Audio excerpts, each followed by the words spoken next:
კიდევ ერთხელ ყველას მოგესალმებით, მე შეგახსენებთ თქვენ უყურებთ დილის გადაცემა განთიადზე და წარმოგიდგენთ ჩვენი დღევანდელი გადაცემის პირველ სტუარს კუკიის წმინდა ნინოს სახელობის ტაძრის მგზავრსახური დეკანოზი არჩილ ხარჯზე მოგესალმებით მამაო დაგვიწევთ. დიდი მადლობა რომ მოგწანდეთ. დიდი მადლობა სტუმრობისათვის. დღეს ჩვენ გვინდა შევაჩეროთ და გამოვახვილოთ ყურადღება ბაგრატიონების გვარზე და მათ დამსახურებაზე ერისა და მამულის წინაშე და საქართველოს ეკლესიის წინაშე. თუ შეიძლება რომ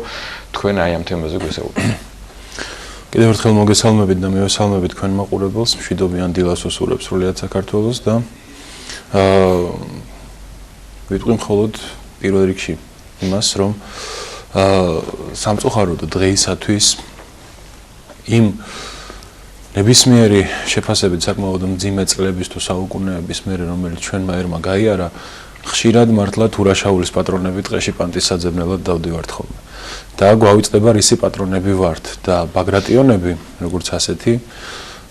დინასტია, სამეფო დინასტია არის უძველესი დინასტია მთელ ევრაზიაში, რომელიც დღესაც, ასე ვთქვათ, ცოცხალია, თუმცა რა თქმა უნდა სახელმწიფოს სათავეში აღარ არის, მაგრამ რომელიც არის, ასე ვთქვათ, იმ ევროპულ დინასტიათა შორის ყველაზე უხუცესი, რომელიც კი დღემდე ითვლება. ამიტომაც თავისთავად ეს ჩვენი ერის უდიდესი პრესტიჟი და მონაპოვარია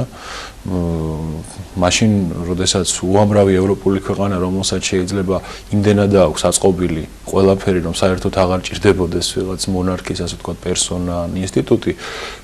სიამაყით ინარჩუნებს ამ ინსტიტუტს, მაშინ ჩვენ, რომელსაც ბუნებრივია, რომ ჩვენი სახელმწიფოს მოწყობა აღარ არის შეიძლება მონარქიული, მაგრამ იმავდროულად ძალიან უნდა ვუფრთხილდებოდეთ იმ დინასტიის სახელს, რომელმაც წარუშლელი კვალი დატოვა საქართველოს ისტორიაში, რომელმაც სოფლიო ხალხთა და დინასტიათა ისტორიაში ალბათ ერთ-ერთი ყველაზე ხანგრძლივი პერიოდი გაატარა სახელმწიფოს სათავეში და რომელმაც მართლა საკუთარი თავი და თაობები შესწირა იმ ქვეყნის მსახურებას, რომლის სათავეშიც იდგა. არასოდეს არსად არ გაქცეულან ბაგრატიონები, რომლებიც მართლაც ჩვენი ერის ღირსეული მეთაურები იყვნენ ყოველთვის და არასოდეს ზურგს უკან არ ამოფარებიან რომელიმე სხვა ძალას. და ეს არის მართლაც ნიშანდობლივი და ძალიან სახასიათო ამ დინასტიისათვის. მე მინდა გავიხსენო ერთი ასეთი სიტყვები, რომელიც ეკუთვნის თანამედროვე ძალიან გამოჩენილ მწერალს, რომელმაც ერთ ბრწყინვალე წიგნი დაწერა, ირლანდიელია ეს კაცი, ჰიუ აიბრუ, მართლმადიდებლური ლიტურგია და ის რაღაც სხვა თემებზე საუბრისას აღნიშნავს, რომ არსებობს მსოფლიოში როგორც თქვათ ხორციელი წინაპარი, ისევე არსებობს სულიერი წინაპარი, რომელიც გაცილებით ახლობელი შეიძლება იყოს შენთვის, იმის მიუხედავად, რომ იგი შენთან, ასე ვთქვათ, ეთნიკურად თუ რაღაც სხვა მხრივ სისხლით არაა დაკავშირებული. ბაგრატიონები გარდა იმისა, რომ ყოველი ქართველისთვის ალბათ ნათესავები არიან და დღესაც არაერთი წარმოადგენელი ცხოვრობს მათი საქართველოში, მიუხედავად იმისა, რომ საქართველოს ანექსიის მერე მე-19 საუკუნის დასაწყისში რუსეთის საიმპერატორო კარმა ფაქტობრივად აი დევნა გამოაცხადა ბაგრატიონებზე გადასახლება, დახოცვა, გაქცევა, ხიზნობა სპარსეთში, ოსმალეთში და საპატიო ტყვეობა რუსეთში ფაქტობრივად განწირული იყვნენ ამისთვის ბაგრატიონთა სამეფო კარის სახლის წარმომადგენლები. ამის მიუხედავად უნდა ვთქვათ, რომ ბაგრატიონებმა მაინც შეძლეს და შეინარჩუნეს ის სახე, ის ღირსება, რომელიც თითოეულ მათგანს აღბეჭდილი აქვს და მართლაც აი ამ სულიერ წინაპრობას თუ დაუბრუნდებით, ჯერ მარტო როგორი ღარიბი იქნება, ვთქვათ, ქართული საეკლესიო მწერლობა შენხარ ვენახის გარეშე, რომელიც ბაგრატიონის კალმიდან გამოსული. რა ვიქნებოდით ჩვენ, რომ არ გქონდეს ათონი, რომელიც ფაქტობრივად ისევ ქართული მხედრობის მოპოვებულია და რომელიც სწორედ ქართული მხედრობის ვაჟკაცობით იქნა შესაძლებელი ბაგრატიონების მეთაურობით თორნიკე ერისთავის და ზოგადად სამეფო კარის, ასე ვთქვათ, კეთილინებით იქნა მოპოვებული ის უფლება, რომ ქართველებს ამხელა კერა ქონოდათ მაშინდელი კულტურის ცენტრში. იგივე ვახტანგ მე-6-ის მოღვაწეობა, რომელიც წარუშლელ კვალს ტოვებს ალბათ და იქნება ყოველთვის ეს კვალი საქართველოში, რითი შეძლო ვახტანგ მე-6-ემ, რომ საქართველო, როგორც ისტორიკოსები ადარებენ, მსხმოიარე ბაღს დამსგავსებოდა. იმით, რომ მისი ძმა ავღანეთში გიორგი მეფე მოკვდა თავის თელ მხედრობასთან ერთად და ამითი სპარსეთის ხელისუფლების წინაშე მოიპოვა უფლება, რომ აქეთ ხელფეხი ქონოდა გახსნილი და ემოღვაწევა საქართველოსთვის. ანუ ერთ-ერთი ძმა თავს წირავდა სადღაც, ისე რომ სამშობლოს მიწაში ვერც კი დაიმარხებოდა და დაიმარხა და მეორე ძმა ამ დროს მისი თავგანწირვის წყალობით მთელ თავის ენერგიას ახმარდა უკვე თავის სამშობლოს. ასე რომ ამ დინასტიამ, რომელმაც 1000 წელიწადზე მეტი გაატარა სახელმწიფოს სამსახურში და სათავეში, ნამდვილად დაიმსახურა ის, რომ ყოველი ქართველი სიამაყით ახსენებდეს მას და იმავდროულად თითოეული ბაგრატონთა წარმომადგენელი სიამაყით ახსენებდეს ერს, რომელსაც არასოდეს არ მოუწადინებია ღირსეული მეთაურის გაწირვა. თუმცა თქვენ ახლა საუბრობთ იმის შესახებ, რომ ჩვენ სათანადოდ ვერ ვაფასებთ მათ ღვაწლს, თუმცა ეს არის გვარი, რომელმაც ჩვენ ძალიან ბევრი წმინდანი, გამოჩენილი ადამიანი, ქეთევან დედოფალი, დემეტრე მეორე თავდადებული, თამარი, დავითი და უამრავის ჩამოთვლა შეიძლება. აი მაინც თქვენ როგორ ფიქრობთ, მამაო, რა არის მიზეზი იმისა, რომ ვერ ვაცნობიერებთ მაინც. ეს არის ანუ მათ ღვაწლს, რისი პატრონები ვართ, ჯერ ამას ვერ ვიაზრებთ. ეს არის თქვათ რუსული წნეხის, აი იმ საბჭოთა პერიოდის წნეხის ბრალი თუ აი რისი ბრალია მაინც? ილია ჭავჭავაძე ამბობს ძალიან ცნობილ სიტყვებს, რომ სამი ღვთაებრივი რამ საუნჯე დაგვჭა წინაპართაგან. მამული ენა სარწმუნოება. და საინტერესო შენიშვნა აქვს ერთ ლიტერატურად ვცომდეს, რომ ილია იმას კი არ ამბობს, ამის მეტი არაფერი გქონია. ამბობს, რომ ეს დაგვჭა.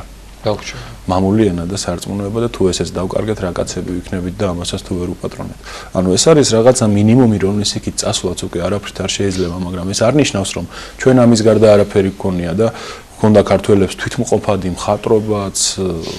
ყველაფერი, რაც კი შეიძლება ითქვას, ქართველს ქონდა საკუთარი. და ქონდა არანაკლები დონისა, ვიდრე ნებისმიერ წამყვან, ვთქვათ, წამყვან სახელმწიფოებს სხვა კუთხეში მსოფლიოსი. და ის რომ ჩვენ რაღაცას ვერ ვაფასებთ და არ ვიცით ქართველები ჯერ საქართველოს სახით რისი პატრონები ვართ, ეს რა თქმა უნდა იმ განათლების თუ ძალიან ცუდად ჟღერს ალბათ ეს, რომ ვიღაცას ხელი შეაწმინდო, მეზობელი იქნება თუ შორებელი თუ დამპყრობელი თუ მოყვარე, მაგრამ ყოველ შემთხვევაში ალბათ მაინც ის რუსული ინერციის დამსახურებაა იმ განათლებისა, რომელსაც თავისთავად არ სურდა, რომ ქართველს დამოუკიდებელი, ასე ვთქვათ, არსებობის ხელა ძალა და უფლება ქონოდა და ამის დამსახურებაა, ვთქვათ, ისიც, რომ არსად არ იყო ნახსენები, რომ ქართველებს გქონდა ყავდა სადმე მეზობლები, თქვათ აი ესპანეთში, რომელსაც ესპანეთს იბერია ეწოდება,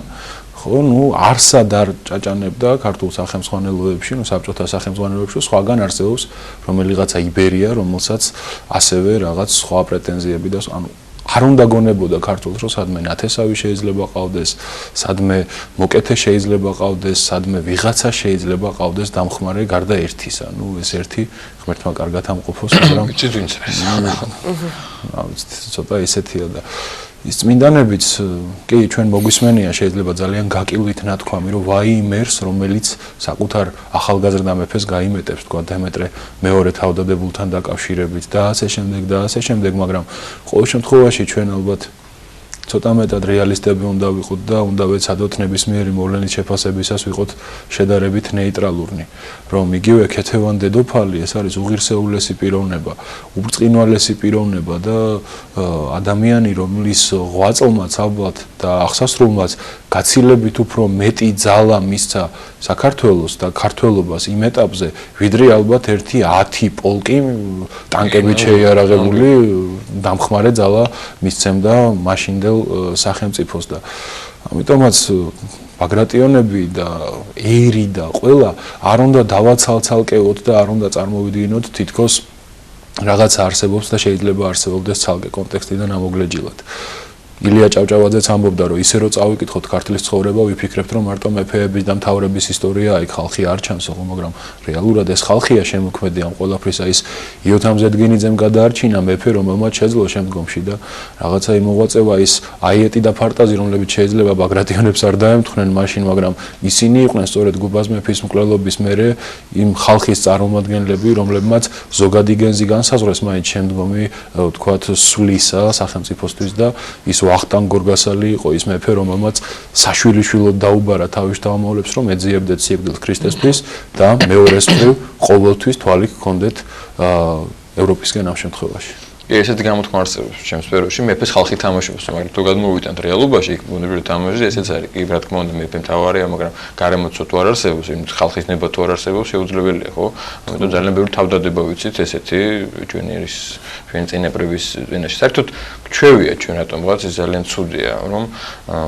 არ ვაფასებთ ხოლმე სათანადოდ ჩვენს წინაპრებს იქნება თუ შეიძლება თანამედროვეებს ეს, იმიტომ რომ ალბათ დღესაც ყვან ესეთი გმირები, სამწუხაროდ შეიძლება არ არის ბაგრატიონები, მაგრამ ძალიან ბევრი ყავს. უბრალოდ შესაბამის დაფასება არ ვიცით ხოლმე თუ რაღაც საოცრება არ მოხდება, თუ მე ვინმე არ აღიარებს. სხვა თუ არ იტყვის. ხო, სხვა თუ იტყვის, მე ერთხმად ვაღიარებთ ხოლმე და ნუ ეს ძალიან სამწუხაროა, მაგრამ მადლობა ყველას რომ ესეთები ყავს და მათი ღვაწლი მაინც არ ეკარგება და უფალი შეგვაგონებს ხოლმე რომ დავაფასო. უბრალოდ სათქმულო საბედნიერო და კაფრო კარგი იქნება რომ შესაბამის დაფასება გქონდეს ხოლმე ჩვენ მანდამი. მამო ასევე ახლა არის ხოლმე საუბრები ბაგრატიონების დინასტიის გაგრძელებაზე, არის ბაგრატიონთა გვარზე, არის რაღაცა სამეფო მონარქიაზე აღდგენას და ამაზე არის გარკვეული ჭობა პოლემიკა ზოგი იძახის რომ რაღაცას ეს არის ზოგის ნება თქვენ როგორ შეაფასებთ რამდენად არის ეს რეალური რომ მოხდეს კვლავ ამის აღდგენა და ყოველ მეფე ყავდეს საქართველოს და რა თქმა უნდა ბაგრატიონი უნდა იყოს. მე ახლა ალბათ ძალიან ნაკლებად გამოვდგები ამ მოვლენის შემფასებლად. პირველ რიგში მივულოცავ სამეფო ოჯახს, პატარა ვაჟკაცი შეძლებს რომელიც კვირას მოინათლება და რამოდენიმე დღეში მოინათლება ღმერთმა მშვიდობით შეაერთოს იგი ქრისტეს ეკლესიასთან. ყველაფერი კარგს უსურვებ მათ და უსურვებ რომ გამრავლდნენ ისინი და ყველაფერი კარგი ქონდეთ. ალბათ ეს არ არის ერთი და ორი ადამიანის გადასაწყვეტი ერმა ნება უნდა იყოს ნება უნდა იყოს თანამედროვე ეპოქაში მხოლოდ რეფერენდუმით და მხოლოდ ასე ვთქვათ ქართლში არსებობს ერთი ასეთი ძალიან კარგი გამოთქმა მკაში მორიგებას ხვნაში მორიგება ჯობიაო და ასე რომ თუ დასაწყისშივე არ იქნა ძალიან კარგად განსაზღვრული რაღაცე მოვლენები ეს წანამძღვრები ასე ვთქვათ ამ ყველაფრისა და ის ფუნქციები რაც განისო ცალკე მეფე ხო ვერ იარსებებს არა როგორი იქნება სამეფო კარი როგორი იქნება ყველაფერი თუ წინასწარ არ დაიგეგმა რაღაც ისე სპონტანურად ქართველებს გვიყვარს ამ ყველაფრის ძალიან დაცლა ყველაფრისგან და რაღაც დემითოლოგიზაცია ამ პირიქით ყველაფრის რაღაც ისეთი მითოლოგიურ ხო საბუჯერში გახვევა და რაღაც თავისთავად გვეყოლება მონარქი და ყველაფერს ეშველება ალბათ არასწორია ისევე როგორც გვეყოლება მონარქი და დავიღუპებით ალბათ ესეც რადიკალური ხო უკიდურესი დამოკიდებულება ამიტომაც ალბათ როდესაც იქნება ამის რეალური პოტენციალი და მზაობა როგორც ხალხში ისევე სამეფო კარის მხრიდან იმიტომ რომ ბაგრატიონები როგორც წესი სისხლხორცეულ ნაწილს წარმოადგენდნენ საკუთარი ერისას და იზრდებოდნენ საკუთარი ერისავე წიაღში ერეკლე მეფე ხალხში გაიზარდა სოლომონ მეფე ხალხში გაიზარდა ყოველი მათგანი იზრდებოდა უბრალო გლეხის ოჯახში თუნდაც და ის ძიძაობის თვალსაზრისითაც უმჭიდროესად იყო დაკავშირებული საკუთარ ხალხთან შესანიშნავად იცოდა ყველაფერი რაც კი თავის ერს აწუხებდა და ტკიოდა და არ უნდა აღმოჩნდეთ ალბათ ისეთ მდგომარეობაში რომ რაღაც ცალკე იყოს ერი ცალკე იყოს თქვათ ის ხალხი რომელიც მეფეს ითამაშებს და ცალკე მეფე და ესეთი რაღაც ალბათ არ უნდა იყოს და თუ მზაობა იქნება ეს ალბათ როცა იქნება ამას ღმერთი გამოაჩენს თუმცა ბიბლიური თვალსაზრისით მეფე როგორც ასეთი ღვთისგანაა მოცემული ერისათვის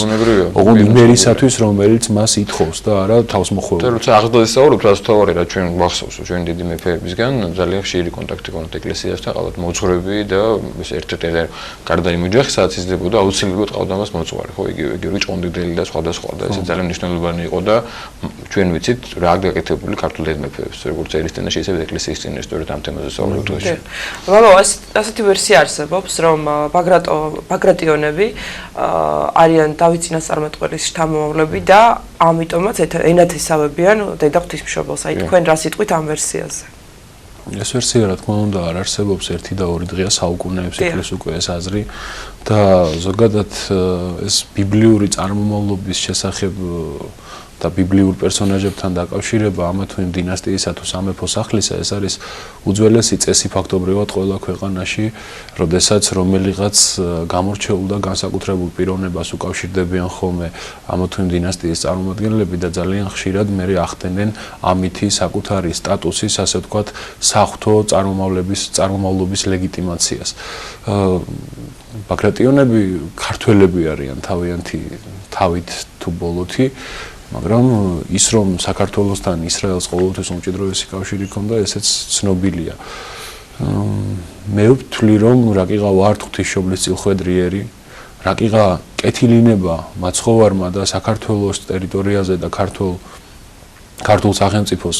არაერთმა მოციქულმა უქადაგა რაკიღა იერუსალიმური წარმომავლობისაა ჩვენი ეკლესია და იერუსალიმიდანვე ჩამოვიდა ჩვენი განმანათლებელი ნინო, ამიტომაც ჩემთვის პირადად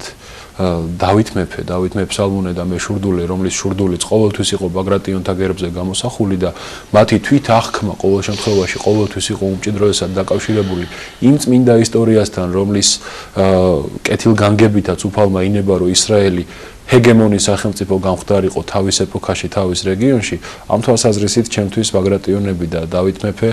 და მისი შტო თავისთავად ერთმანეთის ნათესავები არიან და ისე ალბათ ეს უფრო ისტორიკოსების საკვლევია და ყველა ვერსიას აქვს არსებობის უფლება, როგორც დადებიც ისე უარყოფით ამ თვალსაზრისით. ახლა ისტორიკოსები ახსენეთ თქვენ არის ახლა მსჯელობა იმაზე, რომ სამწუხაროდ ხდებოდა ისტორიის დამახინჯება მიზანმიმართულად გარკვეული პერიოდის. საბჭოთა პერიოდში გარკვეულ ხდებოდა, იქ რაღაცები იყო დაფარული, რაღაც დაუშვათ რაღაცები იყო სპეციალურად წინწამოწეული, ეს სამწუხაროდ რეალობა არის. შეიძლება არის, ეს არ ვიცი მე, მაგრამ ყოველთვის რამეს საუბარი არის.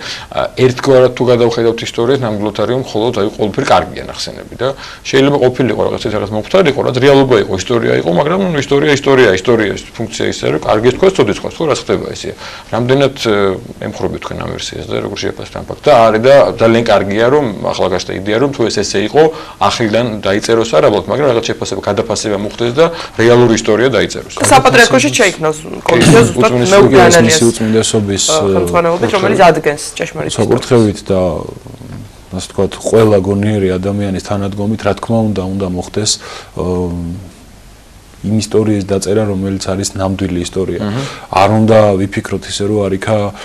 ისტორიას გამარჯვებულები წერენ. გასაგებია, ყველა ცდილობს თავის კორექტივი შეიტანოს და რაღაც გაამართლოს ამ თვალსაზრისით, შეგვიძლია ვთქვათ, რომ არიქა მართლა მახვეწარი ყოფილა, ვთქვათ, საქართველოს დაპყრობისა და კათოლიკოს პატრიარქის ინსტიტუტის გაუქმებისა და სახელმწიფოების დაკარგვისა, არა 19 საუკუნის დასაწყისში, მაგრამ ხედავთ, რომ სანამ ერეკლე იყო, სანამ მისი ვაჟი გიორგი მე-12 იყო, სანამ ალექსანდრე, რომელიც დღევანდელი ისტორიკოსები აქტიურად უჭერენ მხარს, რომ არა გიორგი მე-12-ით, არამედ ალექსანდრე მეფეთი და კიდევ უფრო 1-20 წლით გადაიწიოს საქართველოს მეფეების, ასე ვთქვათ, ქრონოლოგიამ და არსებობამ, ასე ვთქვათ, დამოუკიდებელი თუ დაპყრობილი საქართველოს ისტორიაში, ამ თვალსაზრისით, რა თქმა უნდა, ძალიან ბევრი რამეა შესაფასებელიც, გადასაფასებელიც და ძალიან ბევრი არქივია, ასე ვთქვათ, ხელახლა გამოსაკვლევი და ის წყაროები, რომელთანაც ხელი არ მიუწყდებოდა ადამიანს, ძალიან ტენდენციური იყო, მართლა ძალიან ბევრი რაღაც, ძალიან ტენდენციური იყო და მე მახსენდება ერთი შეფასება, ისევ ილია მართლის, წმინდა ილია მართლის შეფასებას მოვიყვან ერთ-ერთ პიროვნებასთან დაკავშირებით, არ დავასახელებ ახლა შეგნებულად, რომელიც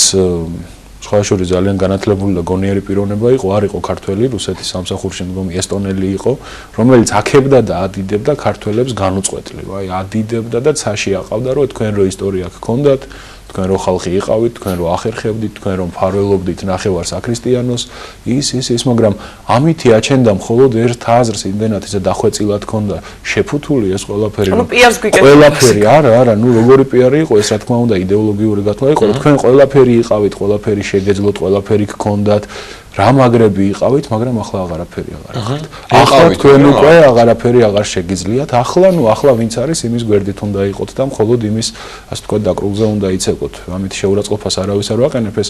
ნებისმიერი დამპყრობლის სტანდარტული პოლიტიკაა და ალბათ სხვაც ასე მოიქცევა, ვინც არ უნდა იყოს, უბრალოდ სათქმელია ის, რომ რეალობას არ უნდა მოწყდეს არავინ და ქრისტიანობა არის უკიდურესი რეალურობა. ქრისტიანობაზე მეტი სინამდვილე, ასე ვთქვათ, არ არსებობს და ქრისტიანზე უფრო მეტად რეალისტი შეუძლებელია, რომ იყოს სხვა ადამიანი, რადგან ქრისტიანობა ყოველთვის ყველანაირ სიყალბეს ეწინააღმდეგება და უპირისპირდება და ამიტომაც ჩვენს თუ გვინდა რომ სინამდვილე ვიცოდეთ, თუნდაც მწარე, თუნდაც მიუღებელი, თუნდაც არ მოსაწონი და არ ვილაპარაკოთ, რომ არიქა მხოლოდ ურაპატრიოტულად, აი, ერეკლე ყავდა, სოლომონი ყავდა, ლუარსაბი ყავდა, დავითი ყავდა, თამარი ყავდა, გასაგებია, რომ აუ გიორგიც ყავდა, თქვათ. კი, რა თქმა უნდა. სხვებიც ყავდნენ. როსტომ ხანის ყავდა. ნუ როსტომ ხანიც იყო ისიც ასეთი რაღაც შეფარული პოლიტიკის თქვათ გამტარებელი, რომელმაც თითქოს სამხრივად აყვავა ქვეყანა და ამ დროს ის ქვეყანა რაღაც მომენტში ფიტულად აქცია, რადგან მხოლოდ გარეგანი გახდა მისი ქცევა და შინაარსი გამოაცალა ბევრ წესს, რომელსაც ქართველები ყოველთვის ძალიან მტკიცედ იცავდნენ. ამიტომაც მე ვფიქრობ, რომ აუცილებელია რომ ისტორია ისწავლებოდეს არატენდენციური და რაც თავარია ისტორიას წერდეთ ჩვენ თვითონ ყოველგვარი ზედმეტი თავსმოხვეული იდეოლოგიების გარეშე. ძალიან დიდი მადლობა მამაო, თუ ისტორიას გადავხედავთ ჩანს ხშირად რომ როდესაც ბაგრატიონი მეფეები ეიმედებოდნენ უფალს და უფლის იმედად იყვნენ, მაშინ იმ პერიოდში სწორედ ყველაზე ძლიერი იყო ჩვენი ქვეყანა. თქვენ რამდენად ალბათ გვეთანხმებით. პირველი ახლა ეს მართლა სასწაული არა მარტო დიდგორი, რომელსაც ძლევა საკპირველი ეწოდა, არამედ ყველა ბრძოლა ეს პასიანი იქნება, შამქორი იქნება, თუ რაც იქნება, აი ესე გავამივიდა რომ ისტორიაზე უფრო მეტ ვსაუბრობთ დღევანდელ თემაში. შეგვიძლია ბაგრატიონზე ვისაუბროთ და ისტორიის მაგრამ ჩვენი ეკლესია და სახელმწიფოებრიობა და ქართველი ხალხის ისტორია ისეა ჩაწნული ერთმანეთში, რომ შეუძლებელია მათი ერთმანეთისგან დაშორება და ერთმანეთისგან ცალ-ცალკე წარმოდგენა და მართლაც ასე იყო. თამარ მეფე ფეხშიშველი დადიოდა სალოცავად ვიცით და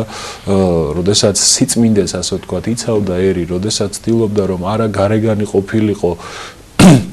ერის რელიგიურობა, არამედ ყოფილიყო შინაარსიანი, საქმიანი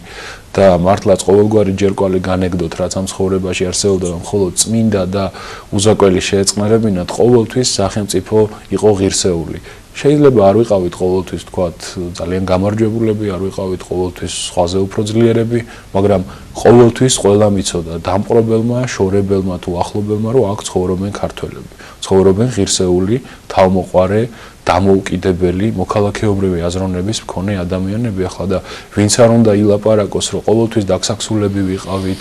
ყოველთვის ერთმანეთს ვჭამდით, რა თქმა უნდა, მაგრამ სად არ ყოფილა ეს.